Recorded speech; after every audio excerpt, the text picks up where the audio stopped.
ከ700 ሺህ እርግዝና አንድ ጊዜ እንደሚከሰት ሳይንስ ያረጋገጠውና 4 ልጆችን በአንድ ከፈጣሪ የሚገኝበት ይህ ክስተት በወጣቷ እናት አሲያ አህመድ ቤተሰብ ሲከሰት ብዙ ድንጋጤንና ስጋትን ፈጥሯል። እናትም የእርግዝና ጊዜዋ እንደ ሰጋውት ነው፣ ነገር ግን ላይችል አይሰጥምና ትላለች።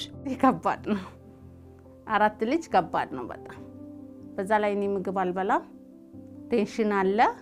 ግን አላህ ይሰጠሽ ኒዕማ ስለሆነ ይሄ ምንም ማድረግ አትችልም፣ ተቀበያለሽ። በአፋሯ ሰመራ ከተማ ነዋሪ የሆነችው አሲያና ቤተሰቦቿ ተፈጥሮ እንካቹ ያለችውን ይህን ጸጋ ተቀብለው ቆይተዋል። በባህሪው ውስብስብና አስቸጋሪ የሆነው የ4 ልጆች እርግዝና የእናትን የመውለጃ ጊዜና ከወሊድ በኋላ ያለውን የእናትና የልጆቿን ጤንነት በእጅጉ የፈተነ ሆኗል። ማቆያ የለም፣ አንቺን እናትርፍሽ፣ ልጆቹም የሚተርፍ ቦታ ነበሩ። ከወጡ ወዲያው ይሞታሉ ነው ያሉኝ። በጣም አንተን ማለት በዚህ ሰዓት ልነግርሽ የማልችለው ብዙ ነገሮች አሉ። በዛ ቀን ነበረኝ ማለት ነው። ሪፈር ለማለትም እንትን ሲል ቤተሰብ እኛ እሷን አድኗት እንጂ ከልጆቹ የምናቀው እንትን የለም አሉ። እሷ ልጅ ናት፣ ተመልሳ ትወልዳለች። ልጆቿን እሷ እናት ብቻ አትርፈዋሉ። እነሱ ደግሞ በሞያቸው እናትም ልጅም ለማትረፍ ነበረ በዛ ሰዓት እንትን ሲሉ የነበሩት። ከዛ ከብዙ ጊዜ በኋላ በቃ በአንድ ልጅና እኔን ለማትረፍ ነው ኦፕሬሽን ክላስ የገባሁት። ያላህ ስራ ደግሞ ሰው እንዳሉት ሳይሆን እንዳላህ ነው። አሲያ ልጆቿን ከ7 ወር እርግዝና ጊዜ በኋላ ብትገላገልም ብዙ ያልተለመደው 4 ልጆችን በአንድ የመውለድ ሁኔታ ብዙ ውስብስብ ነገሮች አሉት። የኪሎ ማነስ፣ ያተነፋፈስ ችግር፣ ሙቀት ካልተስተካከለ በቅዝቃዜ ሊጎዱ እንደሚችሉ ባለሙያዎች ያነሳሉ። የአሲያ 4ቱም ልጆቿ በህይወት ለመቆየት ከፍተኛ የህክምና እርዳታን ጠይቋል። በእኛ ሆስፒታል የደረሱት 3 ህፃናት ናቸው። ስለዚህ እንደደረሱ የመጀመሪያው ህፃን ከአራቱ ሲ የምንለው ወይም ኳድሪፕሌሲ የምንለው ህፃን ነበር መጀመሪያ የመጣው። የመተንፈስ ችግር ነው እንደደረሰ የነበረው። ያን የመተንፈስ ችግር የሚያስፈልገውን እርዳታ ተደርጎ ለማስተካከል ነው የተሞከረው። እነዚህ በጣም አድቫንስ ያደረጉ ወይም ከፍተኛ የምንለው የህክምና እርዳታ ነው የተደረገው። 2ቱ ህፃናት ደግሞ በተከታታይ መጡ። እነሱ በሚመጡበት ሰዓት በጣም እነሱ የመተንፈስ ችግር ውስጥ ነበር። በተለይ አንደኛው ከፍተኛ እርዳታ ተደርጎለት እሱም የሜካኒካል ቬንቲሌተር ላይ ሆኖ 2 ቀን እስከ 3 ቀን ድረስ ቆይተዋል አንደኛው ህፃን። አንደኛው ግን ብዙ አልተቸገረም። ስለዚህ በደረሱበት ሰዓት ሁሉም ህፃናት በሚባል ደረጃ የመተንፈስ ችግር ውስጥ ነበሩ ማለት ነው። ያንን በሚገባ የነበረው የህክምና ቡድን እርዳታ አድርጎላቸው ወደ ጥሩ የመተንፈስ ደረጃ ደርሰዋል ማለት ነው። እዚህ ላይ የሚነሳው ታዲያ የእነዚህ ህፃናትን ህይወት ለማትረፍ የተጠየቀው የህክምና ወጪ ከ700 ሺህ ብር በላይ ነበር።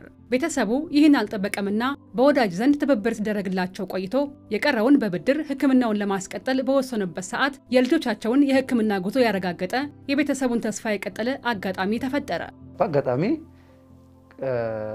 የዱብተኛ ስኩል ሊያስመርቁ ተቀዳሚ ትምህርት ቤታችን መጡ። በሳምንት በፊት የ4 ልጆች ባለቤቴ እንደወለደች ሲነገራት በጣም ደስ አላት።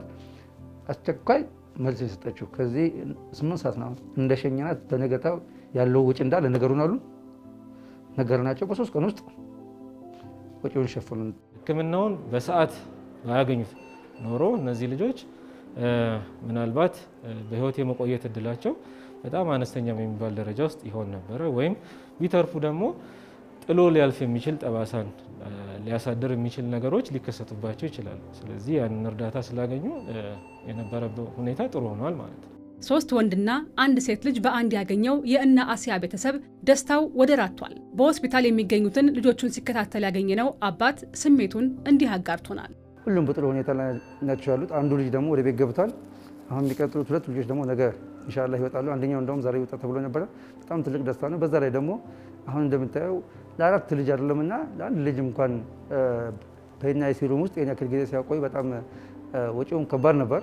በመጨረሻ ሰዓት ቀዳማዊ እመቤታችን ሰርፕራይዝ አድርገውናል ወጪያችንን። እነዚህን 4 ልጆች በጥሩ ጊዜ መርዳት ባለባቸው ሰዓት ስለረዱን በጣም በለጠ ደስታን ይሰማንና እነሱን በጣም እያመሰገንን ይሄም ደግሞ እነሱ ያለንን ደግሞ እኔ ብቻ ሳይሆን እኔም አፋረዙ ራሱ ትልቅ ክብር እንደሰጡ ነው መቆጥረው። እናመሰግናለን። በዚህ አጋጣሚ ላመስግናት እና ጥሩ ናት እናትነት ይከብዳል ሁሉ ነው እንትን የሚለውና እሷን ላመሰግን ፈልጋለሁ። ተፈጥሮ ለዚህ ቤተሰብ የለገሰችውን የልጅ በረከት በደስታ እንዲታቀፉ ከማህበራዊ ግልጋሎት በተጨማሪ የግለሰቦችን ክፍተት ለመሙላት እየሰራ የሚገኘው የቀዳማዊት እመቤት ጽሕፈት ቤት ለዜጎች አለኝታ ስለመሆኑ ዛሬም ተግባሮቹ እማኝ ሆነው ይገኛሉ።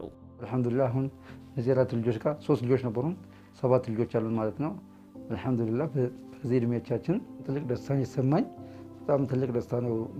የቀዳማዊት እመቤት በሰጡት አስቸኳይ ስፖንስና በጣም እኛ በጭንቅላታችን በጣም እንዴት አድርገን እንደምንገልጸው እንጃ ልዩ ቦታ ነው የምንሰጣቸው።